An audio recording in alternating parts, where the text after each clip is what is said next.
कि लोग हैं लागे कवित्त बनावत, मोहि तो मोरे कवित्त बनावत। जबकि खतरे के निशान से ऊपर बह रही हैं देश की तमाम नदियां, तुम कब तक खुश रह सकते हो यह सोचकर कि स्विमिंग पूलों में बाढ़ नहीं आती।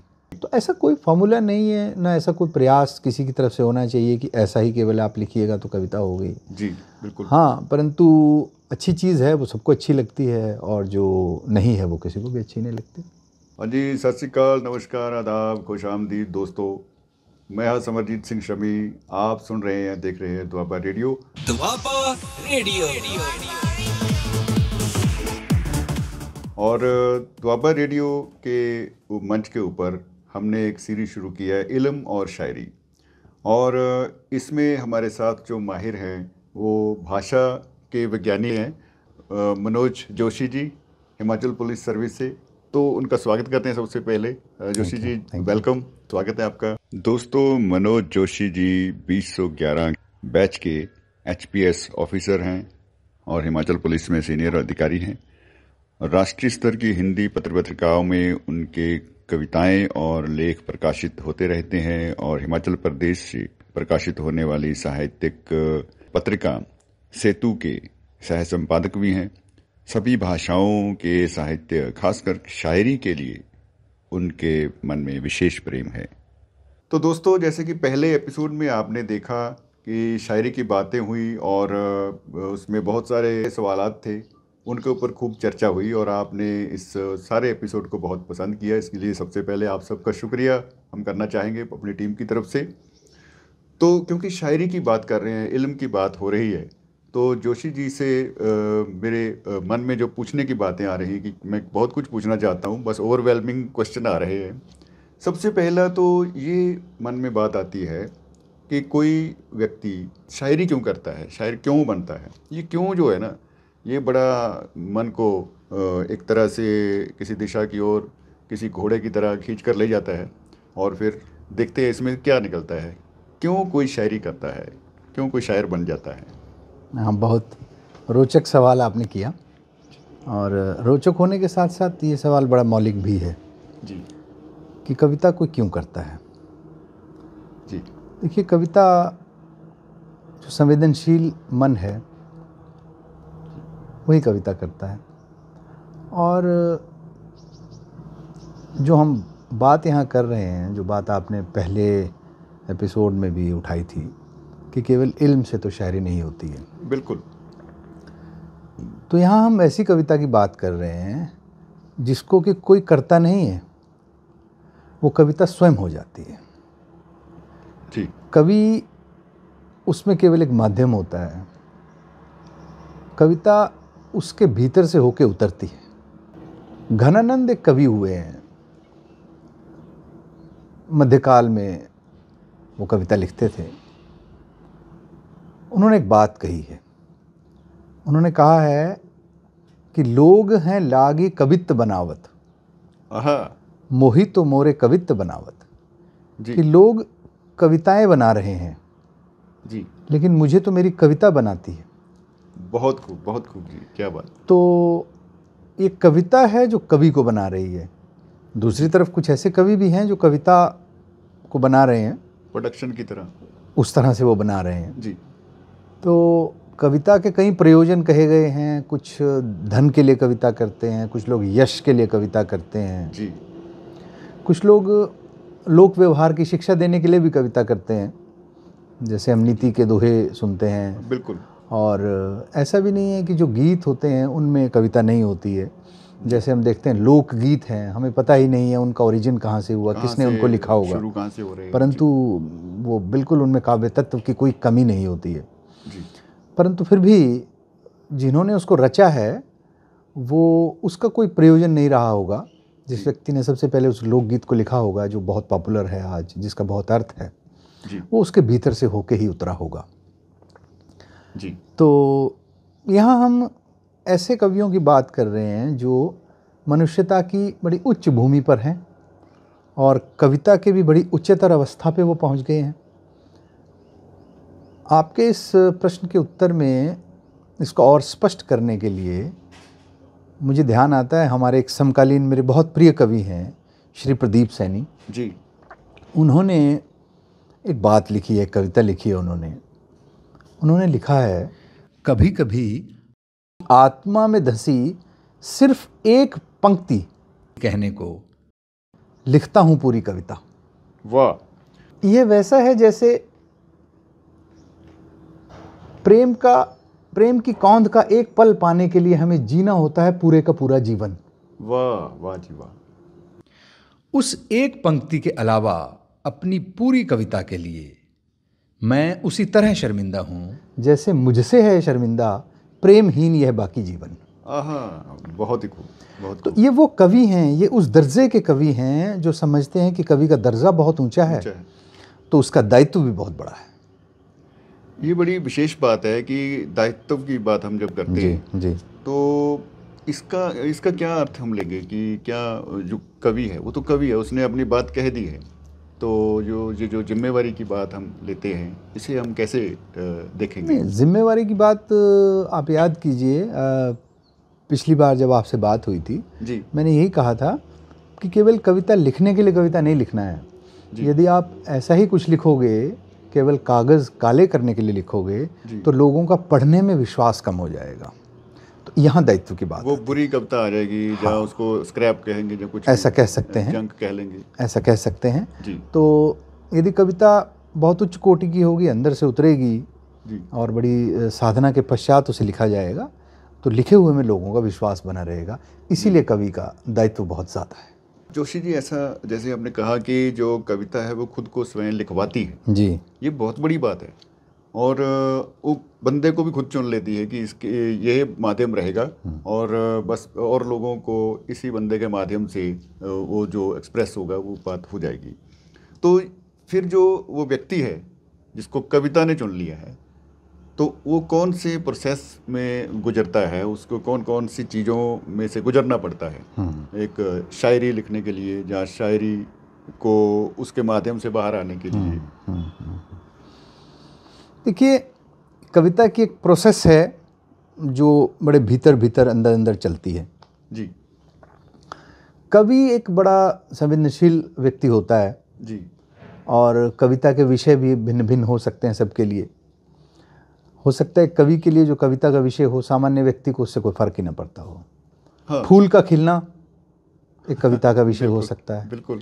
पक्षियों को आप आकाश में उड़ता हुआ देख रहे हैं जी, वो एक कविता का विषय हो सकता है। हाँ, बिल्कुल। आपने किसी पर अत्याचार होते हुए देखा, आपने बहुत ही छोटे छोटे बच्चों को भीख मांगते हुए देखा, आपके लिए वो कविता का विषय हो सकता है। सामान्य व्यक्ति के लिए वो कविता का विषय नहीं हो सकता। बिल्कुल। कहीं युद्ध हो रहा है, उसमें बहुत सारे लोग मर रहे हैं जी, आपके लिए वो कविता का विषय हो सकता है। बिल्कुल। तो ये वो प्रोसेस है। एक संवेदनशील व्यक्ति केवल अपने ही अनुभवों से उद्वेलित होकर कविता नहीं लिखता जी, वो दूसरों की भावनाओं को भी समझता है, उनसे भी उद्वेलित होता है और फिर वो कविता लिखता है। हरिवंश राय बच्चन ने कहा है जी कि भावनाओं से विनिर्मित और ही संसार कवि का, जी, बूंद के उच्छ्वास को भी अनसुनी करता नहीं वह। वो छोटी से छोटी चीज़ को भी अनसुनी नहीं करता। उसका संसार जो है वो भावनाओं से विनिर्मित है, वो कहीं ना कहीं भीतर ही भीतर उसके चलता है जी। तो कविता आंतरिक उद्वेलन से, जो भीतरी उहापोह है जी, उससे कविता जन्म लेती है। तो कविता कोई ऐसी चीज़ नहीं है कि जो कि डेलिब्रेटली क्रिएटेड हो, जो सायास निर्मित नहीं है जी। वो स्पॉन्टेनियस ओवरफ्लो है, वो स्वतः स्फूर्त है जी। तो स्वतः स्फूर्त है, जो स्वतः स्फूर्त है जी, वही कविता है। तो वो वही प्रोसेस है जो कवि के भीतर चलती है, तो उसी से कविता निकलती है। वो सोचता रहेगा, उसके ऊपर मंथन करता है। और मैं आपको बताता हूँ, कविताएं तो बहुत कवियों ने लिखी जी, परंतु कविता की जो प्रक्रिया है जिसकी आपने बात की है जी, उस पर बहुत कम कवियों ने बात की है। तो मुझे मुक्तिबोध की एक कविता यहाँ याद आती है जी। मुक्तिबोध ने कविता के विषय में लिखा है एक जगह, और कविता और कवि के जो अंतर्विरोध या आंतरिक जो परस्पर जो संबंध हैं रादर जी, उस पे उन्होंने लिखा है कि नहीं होती कहीं भी ख़त्म कविता नहीं होती। आहा, कि वह आवेग त्वरित काल यात्री है, वह मैं उसका नहीं करता पिता धाता, कि वह कभी दुहिता नहीं होती, परम स्वाधीन है वह, जी विश्व शास्त्री है, जी गहन गंभीर छाया आगमिष्यत के लिए वह जन चरित्री है। नए अनुभव व संवेदन, नए अध्याय प्रकरण जुड़, जी तुम्हारे कारणों से जगमगाती है, वह मेरे कारणों से सकुच जाती है। वाह, अब मुक्तिबोध कहते हैं जी। कि नए अध्याय, नए संवेदन, ये तमाम चीजें वो आसपास से ग्रहण करती है जी और उससे जगमगाती है, यानी उसे सामग्री आसपास से मिलती है, वहां से कविता मिलती है एक संवेदनशील मन को। और कवि देखिए क्या कहता है, इज बीइंग हम्बल, वो कह रहे हैं कि मुझे मिलती है वो आसपास से उसकी सामग्री, लेकिन मैं तो उसे व्यक्त नहीं कर पाता, मेरे कारणों से वो सकुच जाती है। जी ये देखिए उसका उसका उसका जो संघर्ष है कवि का, उस अपनी भावनाओं को कहने में। वो कहता है 100% यदि अभी अंदर से अनुभूति है तो शायद मैं उसका 90%, 80% या कभी कभी तो 10% ही शायद अभिव्यक्त कर पाता हूँ। जी तो कविता के साथ कवि का संबंध ये है, और ये कविता वो कविता है जो स्वतः स्फूर्त है, कोई इसके लिए प्रयास नहीं किया जा रहा है, दिस इज स्पॉन्टेनियस। ये कबड्डी की बात नहीं हो रही हाँ, कबड्डी नहीं है है, ये कविता हो रही है। हाँ, ये कविता है जी। और ये इसको कहिए ये एफर्टलेसली आनी चाहिए। जी बहुत एफर्टलेसली यदि आएगी जी। तो वही अच्छी कविता होगी। और इसी बात पर, इस एफर्टलेस जो प्रोसेस है इसकी, इस पर मुझे अभी हमारे समकालीन ही एक कवि हैं अरुण आदित्य जी तो अरुण आदित्य की ये कविता है आह्वान। जी वो आह्वान कर रहे हैं कविता का। तो उसमें देखिए कहते हैं कि शब्द आओ मेरे पास, वाह, क्या बात, ऐसे आओ जैसे मानसून में आते हैं बादल, आहा, जैसे बादलों में आता है पानी, वाह, जैसे पगहा तुड़ाकर गाय के थनों की ओर दौड़ता है बछड़ा, वाह, जैसे थनों में आता है दूध। जी, क्या ऐसे मत आओ जैसे रथों पर सवार होकर आते हैं महारथी, ओह, बस्तियों को रौंदते हुए। वाह, किसी रौंदी हुई बस्ती से आओ मेरे शब्द, वाह, वाह, धूल से सने और लहूलुहान, बहुत खूब, कि तुम्हारा उपचार करेगी मेरी कविता और उससे उपचारित होगी वह स्वयं। जी, तो वाह आप जी, ये देखिए इस प्रकार से वाह, कविता वाह। आती है, ऐसे कविता उतरती है। जी। ये प्रोसेस है कविता की।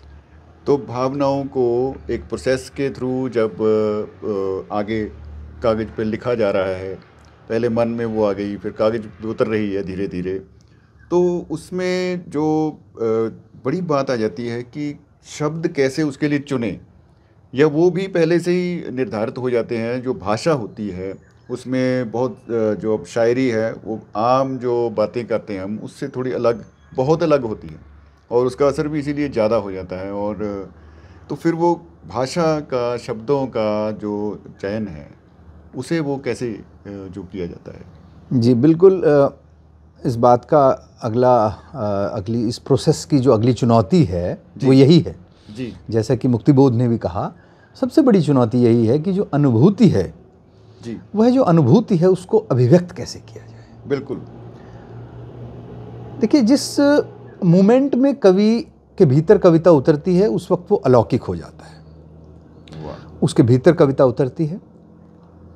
अब उसे वो एक्सप्रेस कैसे करे, ये एक बहुत बड़ी चुनौती है, ये बड़ा एक संघर्ष है। जी, उन्हीं घनानंद की हम बात करें जिनकी हमने पहले बात की, मुझे वही याद आ रहे हैं पुनः। जी, देखिए घनानंद ने कहा है इस संघर्ष को लेके, इस चुनौती को लेके, घनानंद कहते हैं कि उर्भौन में मौन को घूंघट कै, दूरी बैठी विराजती बात बनी। अब देखिए इसको समझिए आप। जी, उर्भौन में मौन को घूंघट कै, यानी उर मतलब हृदय, हृदय, जी, भवन मतलब भवन, हृदय रूपी भवन में मौन का घूंघट काढ़कर, मौन का घूंघट डालकर दूरी बैठी विराजती बात बनी, और अंदर बैठी हुई है, विराजी हुई है कविता रानी। वाह, वाह, हृदय के भवन में, हृदय रूपी भवन में जी, कविता जो है मौन का घूंघट डाल के बैठी है। वाह, ठीक है, मौन अब का उसे मनाना है, मौन का घूंघट है, उसको मनाना है। जी, अब उस घूंघट को आप उठाएं तो वहां से कुछ अभिव्यक्त हो, जी, तो वो कुछ बोले, बिल्कुल, अदरवाइज तो मौन है। मौन, बिल्कुल, अब वो मौन क्यों है? क्योंकि जो अनुभव है जो भावनाएं हैं वो अमूर्त हैं, वो एब्स्ट्रैक्ट हैं। एब्स्ट्रैक्ट, जी। उन एब्स्ट्रैक्ट फीलिंग्स को एक्सप्रेस करना है कवि को। डेफिनेटली, बिल्कुल। अब उसको एक्सप्रेस करने के लिए वो क्या करता है, उस अमूर्त भावनाओं को एक्सप्रेस करने के लिए वो एक मूर्त विधान करता है। मूर्त विधान को हम समझें, टी.एस. इलियट ने कहा जी, ऑब्जेक्टिव कोरिलेटिव होता है एक। जी, ऑब्जेक्टिव कोरिलेटिव। ऑब्जेक्टिव कोरिलेटिव क्या है? That is a peculiar plot or a setting, that can be a plot or a setting which helps you, you know, वो आपकी मदद करता है। वो आपकी कैसे मदद करता है? वो that helps you in eliciting the desired emotional response from the reader, which plain statement cannot do. वो आपको, आप सीधे सीधे कोई बात कह दोगे तो आपके साथ कनेक्ट नहीं करेगा रीडर। रीडर को यदि आप चाहते हैं वो एक डिजायर्ड इमोशनल रिस्पॉन्स वहां से आए, तो उसके लिए आपको एक मूर्त विधान करना पड़ता है। जैसे इसको उदाहरण से समझते हैं, गोस्वामी तुलसीदास जी थे जी, उन्हें कुछ बात अपनी कहनी थी, और जो बात कहनी थी उस समय की जो चुनौतियां थी उसमें उन्होंने समाज को कुछ आदर्श देने थे। अब उन आदर्शों को देने के लिए उनको लगा कि क्या अच्छा रहेगा, उनको लगा राम कथा से अच्छा कोई कहानी मुझे नहीं मिल सकती, नहीं मिलेगी। तो उन्होंने रामचरितमानस लिखी जी, और रामचरितमानस के बहाने उन्होंने समाज में आदर्शों को स्थापित किया। बिल्कुल। अमृता प्रीतम का दूसरा उदाहरण ले सकते हैं। जब भारत पाकिस्तान का विभाजन हुआ जी, तो खासतौर पे महिलाओं के साथ जो अत्याचार हुए, जी, जिनको देख करके अच्छों की रूह कांप गई, तो अमृता प्रीतम को लगा कि महिलाओं की जो ये दुर्दशा, जो अत्याचार उन पर हो रहा है, इसको कैसे बताया जाए, कैसे इसको अभिव्यक्त किया जाए। तो उन्होंने वारिस शाह को याद किया। बिल्कुल। वारिस शाह वो व्यक्ति हैं, वो कवि हैं वारिस शाह, जिन्होंने हीर रांझा की कहानी लिखी। तो हीर की वेदना को जिस कवि ने व्यक्त किया जी, तो अमृता प्रीतम कहती हैं कि वारिस शाह, मैं आज आपको ही याद कर रही हूँ, आज अक्का वारिस शाह नू किते कबरां विचों बोल, है ना, ते अज किताबे इश्क दा कोई अगला वर्का खोल। तो इस प्रकार से वो अमृता प्रीतम वारिस शाह को याद करती हैं जी, है ना, वो जुड़ जाते हैं, उधर कनेक्शन जुड़ जाता फिर है, समझता उससे फिर आपको बात समझने में आसानी होती है और आप उससे कनेक्ट करते हो। अज अखां वारिस शाह नू किते कबरां विचों बोल, ते अज किताबे इश्क दा कोई अगला वर्का खोल, एक रोई सी धी पंजाब दी तू लिख लिख मारे वैन, अज लखां धीआं रोंदियां तैनू वारिस शाह नू कहण, उठ दर्द मंदा दे दर्दिया, उठ तक अपना पंजाब, अज बेले लाशां बिछियां ते लहू दी भरी चनाब। वो ऐसे बोलती हैं। तो उस ऑब्जेक्टिव कोरिलेटिव से मदद मिलती है आपको कनेक्ट करने के लिए। जी, ये उपकरण हैं कवि को जो एक्सप्रेस करने में मदद करते हैं और अपने रीडर के साथ कनेक्ट करने में मदद करते हैं, अपनी बात को कहने में मदद करते हैं। अगर उसको प्लेन स्टेटमेंट में वो कह देता है तो वो कविता नहीं होती है। यहाँ मैं फिर से, मुझे प्रदीप सैनी जी की एक कविता याद आती है जी। उन्होंने लिखा है, छोटी सी उनकी एक कविता है, बहुत अच्छी कविता है। वो कहते हैं कि जबकि खतरे के निशान से ऊपर बह रही हैं देश की तमाम नदियाँ, जबकि खतरे के निशान से ऊपर बह रही हैं देश की तमाम नदियाँ, तुम कब तक खुश रह सकते हो यह सोचकर कि स्विमिंग पूलों में बाढ़ नहीं आती। क्या बता। अब आप देखिए इसका कंटेंट क्या है जी।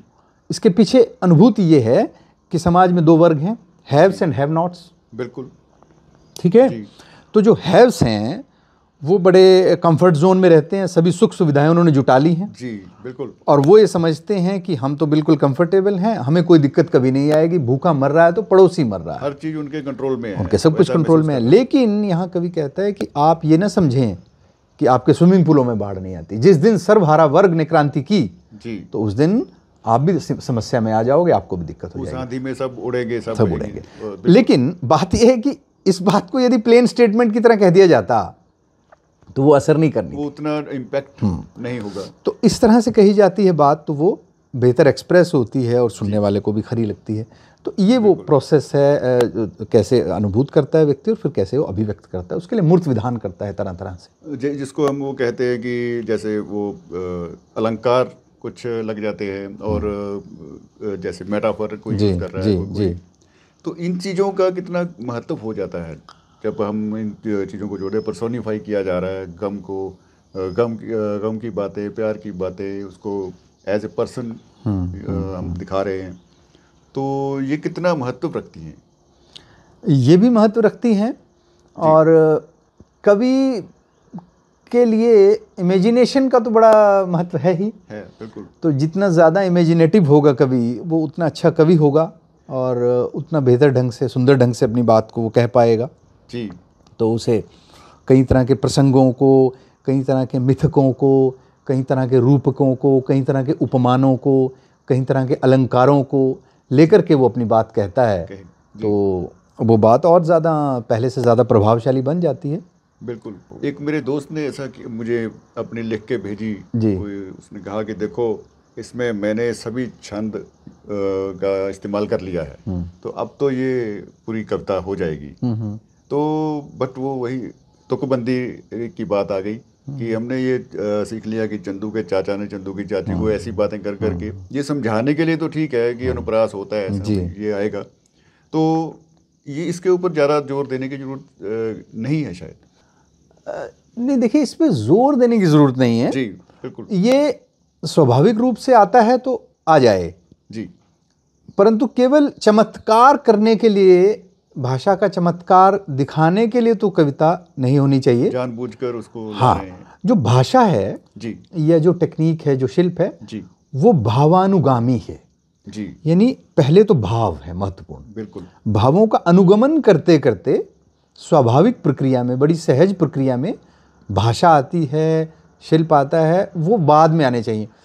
कोई व्यक्ति का उद्देश्य ही केवल चमत्कार उत्पन्न करना है बिल्कुल, फिर फिर वो उसके बाद लाता है कि अब मैं क्या भाव लाऊं इसमें, भाव बाद में ढूंढे जाते हैं, वह कविता नहीं। पहले आउटलाइन बना लेते हैं। अब मैंने देखा है कई दोस्त करते हैं, वो पहले ना उसकी वो राइम इकट्ठी कर लेते हैं, उसकी लिस्ट बनाते हैं, ये होता है, जोता है, ये वो सारा कर लेते हैं, उसके बाद फिर बाकी चीज़ें जोड़ते हैं। तो फिर वो तो एक तरह का बिल्डिंग बनाने वाला काम हो गया।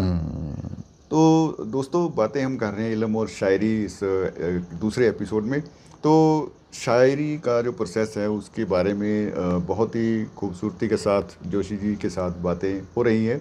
तो मेरे मन में एक और सवाल आ रहा था कि जैसे ये तो हो गया कि विचार आया, बहुत फोर्स थी उसमें, तो बंदे ने सोचा कि मैं इसके ऊपर कुछ लिखूं जी, तो क्या वो सिर्फ कविता ही लिखेगा, या उसको लगेगा कि नहीं कविता नहीं, नाटक भी हो सकता है, ये कहानी भी लिख सकता हूँ मैं, और इसके ऊपर तो और बहुत चीज़ें हैं, कई तरह के उसको बाहर निकाल सकता हूँ इस विचार को।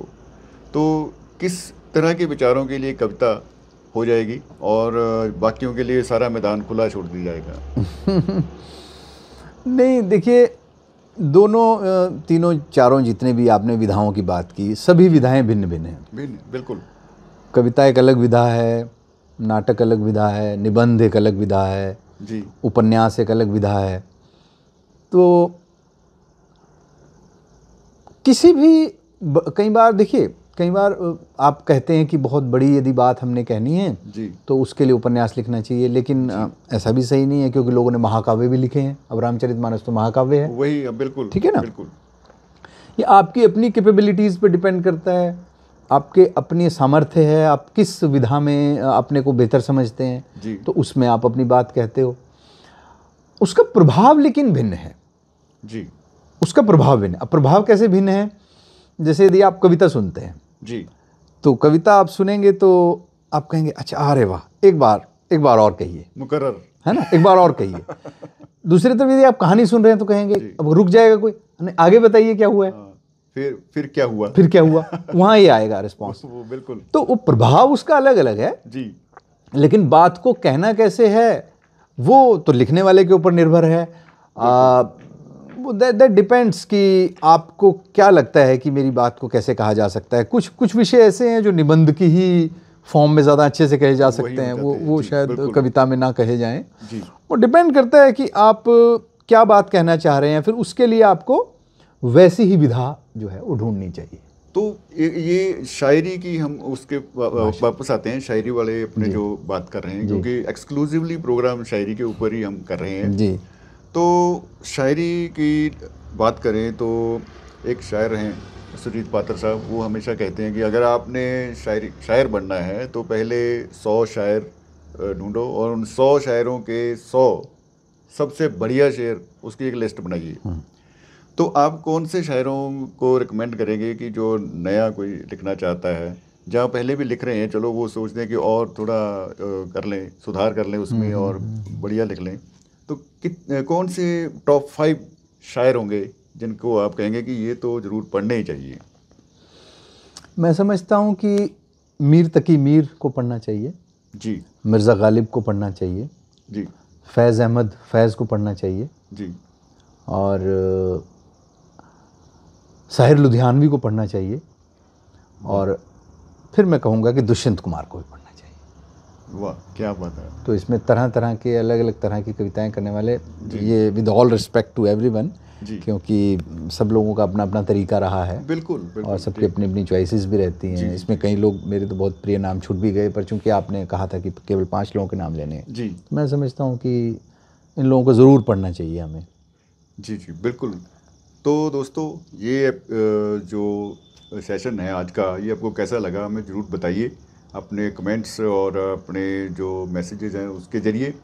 तो हमारा जो नंबर है 950 111 36 41 9501113641, तो इसके ऊपर भी आप व्हाट्सएप से मैसेज कर सकते हैं, हमें बता सकते हैं, फीडबैक दे सकते हैं। doabarradio.com के ऊपर जाकर आप फीडबैक भेज सकते हैं हमें। हमारा पेज जो फेसबुक पे है उसे ज़रूर लाइक और शेयर कीजिए, और यूट्यूब का जो लिंक है द्वाबर रेडियो ब्लॉग, तो उसे भी ज़रूर सब्सक्राइब और शेयर ज़रूर कीजिए। तो जाते जाते जोशी जी से एक मैसेज ज़रूर संदेश लेके जाएंगे कि संक्षिप्त में जो आज की पूरी वार्तालाप हमने की है उसको आप अगर समेटना चाहें कुछ शब्दों में, तो वो कौन से शब्द होंगे और क्या जो मैसेज होगा? फिर से वही कहूँगा, कुछ चीज़ें इसमें रिपीट हो जाएंगी। वो यही है कि कविता वही है जो भीतर से उतरती है। वो कविता जो है वो कविता है जो कवि को केवल माध्यम के रूप से चुनती है। कवि के माध्यम से एक्सप्रेस हो जाने के बाद उसकी अपनी एक स्वतंत्र एक उसकी आइडेंटिटी हो जाती है। वो फिर कविता जो है वो कवि से भी आगे बढ़ जाती है, उसकी इंटरप्रिटेशन सबकी अपनी अपनी होती हैं। जैसे वो है कि दिल ढूंढता है फिर वही फुर्सत के रात दिन। जी। तो उसमें जैसे गुलजार साहब कहते हैं कि भाई मिसरा तो गालिब का है लेकिन कैफियत सबकी अपनी अपनी है। जी। अब फुर्सत के रात दिन क्या है, जब सब जब एक आदमी जब बैठता है जी और सोचता है, पुराने दिनों को याद करता है, तो सबकी अपनी अपनी कैफियत है। किसी को कुछ याद आता है, किसी को कुछ याद आता है। बिल्कुल। तो इस प्रकार से जो कविता है वो है जो कवि की कवि से भी आगे बढ़ जाती है, कवि के माध्यम से उतरती है, और कवि जब उसे लिखता है तो वो अलौकिक हो जाता है। और अच्छी कविता क्या होती है, देखिए ये भी एक मैं यहाँ ज़रूर कहना चाहूँगा, उसकी कोई बंधी बंधाई रीति नीति नहीं है, फार्मूला कोई नहीं है। फार्मूला उसका कोई नहीं है, ना मैं बता सकता, ना कोई और बता सकता, ना वो आलोचक तय करेगा कि वो कविता कैसी होगी। जी बिल्कुल। कई बार कवियों ने ऐसी ऐसी कविताएं लिखी हैं उसमें पुराने तमाम बंधन तोड़ दिए हैं, लेकिन उन्होंने नए ही प्रतिमान स्थापित कर दिए हैं, नए रास्ते भी अख्तियार कर दिए। तो ऐसा कोई फार्मूला नहीं है, ना ऐसा कोई प्रयास किसी की तरफ से होना चाहिए कि ऐसा ही केवल आप लिखिएगा तो कविता हो गई। जी बिल्कुल। हाँ, परंतु अच्छी चीज़ है वो सबको अच्छी लगती है, और जो नहीं है वो किसी को भी अच्छी नहीं लगती। बस यही बात है। बिल्कुल। जी दोस्तों, ऐसे ही सुनते रहिए द्वाबर रेडियो, और अपनी मोहब्बत, अपना प्यार ऐसे ही जो जोत से जोत जलाते चलो, प्रेम की गंगा बहाते चलो, इसकी तरह चलता रहे आगे, और भी नई बातचीत हम जारी रखेंगे। जोशी जी के साथ इस प्रोग्राम में हम शायरी के ऊपर चर्चा कर रहे हैं, और शायरी का जो जिसकी रचना होती है और फिर आगे कैसे एक दिल से दूसरे दिल तक पहुंचती है, और बहुत सारे सवाल और हैं जो अगले एपिसोड में हम ज़रूर उनसे पूछेंगे और डिस्कस करेंगे। तो आज के लिए इतना ही। तो खुश रहिए, आबाद रहिए, जिंदाबाद रहिए, मुस्कुराते रहिए। फिर मिलेंगे इस वादे के साथ। समरजीत सिंह शमी को और जोशी जी को दीजिए इजाज़त। रब रखा दोस्तों।